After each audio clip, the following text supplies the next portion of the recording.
नमस्कार, मी doctor Saurabh Patwardhan, Nandadeep eye hospital. बरेच रुग्ण आम्हाला विचारतात, की मोतीबिंदूचं ऑपरेशन झालंय, तर आपण आहारामध्ये काय घ्यावं किंवा काय गोष्टी वर्ज्य असाव्यात? तर सगळ्यात पहिल्यांदा महत्त्वाचं, की मोतीबिंदूचं ऑपरेशन झाल्यानंतर आपल्या डोळ्याची हीलिंग प्रोसेस ही चालू असते. त्यामुळे त्याला ज्याच्यामुळे फायदा होईल असे घटक आपल्या आहारामध्ये असणे फार महत्त्वाचं आहे.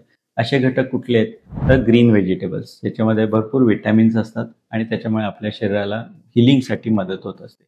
अक्रोड, बदाम ह्यासारखे ड्रायफ्रुट्स ज्याच्यामुळे ओमेगा 3 असतात, तसेच विटॅमिन्स असतात.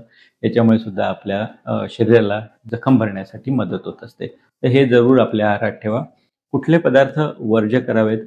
अति गोड खाणं, अति तेलकट खाणं किंवा तिखट खाणं यामुळे आपल्या शरीरामध्ये दाह निर्माण होतो, वात निर्माण होतो आणि याच्यामुळे आपल्याला त्रास होऊ शकतो. त्यामुळे असे पदार्थ शक्यतो टाळावेत. रेग्युलर आपलं जे जेवण आहे ते शक्यतो घरगुती जेवण ऑपरेशन झाल्यानंतर असेल तर जास्ती चांगलं. कारण बाहेरच्या जेवणामध्ये थोडासा तेलाचं प्रमाण, तिखटपणा हा जास्त असतो आणि त्याच्यामुळे आपली तब्येत बिघडू शकते.